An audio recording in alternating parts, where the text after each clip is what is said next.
ఎందుకంటే దీని మీద ప్రత్యేకంగా వచ్చే డౌట్స్ ఎందుకు వస్తాయంటే, ప్రశాంత్ కిషోర్ అనే వ్యక్తి చెప్పడం జరిగింది 15 సీట్ల కంటే ఎక్కువ రావు, జగన్ రెడ్డి ఎంబ్రాస్ అవుతాడని చెప్పేసి. ప్యారలల్ గా అశ్విని దత్ అదే విషయాన్ని 160 అని చెప్పడం జరిగింది. కేకే సర్వే రిపోర్టు 161 అని చెప్పడం జరిగింది. అచ్చెన్నాయుడు 160 అని చెప్పడం జరిగింది. ఆల్ దీస్ సినారియోస్ బాగా మీరు అబ్జర్వ్ చేస్తే ఎంతో మంది సెఫాలజిస్టులు, నాట్ ఓన్లీ ఆరా మస్తాన్, చాలా మంది చేసిన సెఫాలజిస్టులు ప్రజలు ఎక్కడే గాని బయటపడలేరు. మరి వీళ్ళకి ఏ సర్వే రిపోర్ట్స్లలో ఆ విధంగా బయటపడిందో ఎవరికి తెలియదు అనమాట. సో మరి ఎక్కడ వాళ్లకు ఆ విధంగా బయటపడి 160 వస్తుందని నెంబర్ చెప్పడము, పవన్ కళ్యాణ్ 21 హిట్ చేయడం. The majorities, if you look in to the majorities చూస్తే అసలు వాళ్ళు కూడా అన్ని ఎక్స్పెక్ట్ చేసింటారో లేదో ఆ విధంగా మెజారిటీస్ రావడం జరిగింది.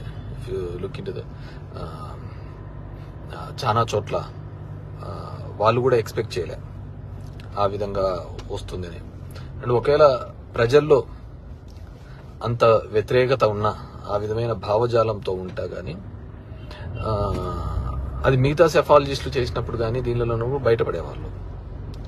సో ఎలక్షన్ల తర్వాత కూడా ఏ పార్టీకి వాళ్ళు మాకు పడిందంటే అనే ఊహలతోనే ఉన్నారు కానీ వ్యతిరేకమైన ఓట్ అని చెప్పేసి. ఈ విధమైన, ఎందుకంటే there are 70 to 80 constituencies which is stronghold for YCP. అలాంటి దానిలో కూడా మెజార్టీస్ తగ్గే కార్యక్రమం కూడా చేయడం జరిగింది. సో కొంతమంది సుప్రీంకోర్టు డెసిషన్ ప్రకారము ఈవీఎంస్ చెక్ చేయొచ్చు కదా అనే దాని మీద కూడా, సరే ఈవీఎం టెస్ట్ చేస్తాము, ఒక ఈవీఎంని చెక్ చేయడానికి 5% ఆఫ్ ఈవీఎంస్ చెక్ చేయొచ్చు అని ఉంది. ఒక ఈవీఎం టెస్ట్ చేయాలంటే 47,000 కట్టి కలెక్టర్కి ఇవ్వాలి, కలెక్టర్ చేయాలి. కానీ ఆ ఈవీఎంలు చెక్ చేసేవారికి వచ్చేవాడు ఎవరు?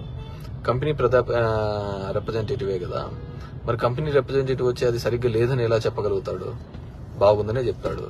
అండ్ టెక్నికల్ గా మనం క్వాలిఫై కాదు, అది టెక్నికల్ గా మనం క్వాలిఫై కాదు, అది అతను చెప్పినది కరెక్టా తప్ప అని ఇది చేసేదాన్ని. ఇప్పుడు ఒక బండి ఉంది, మెకానిక్ ని మేము చూపిస్తాము, అతను వచ్చి ఇది చెప్తాడు. సో అది కరెక్టో తప్ప ఇంకో మెకానిక్ చూపిస్తే వాడు చెప్తాడు.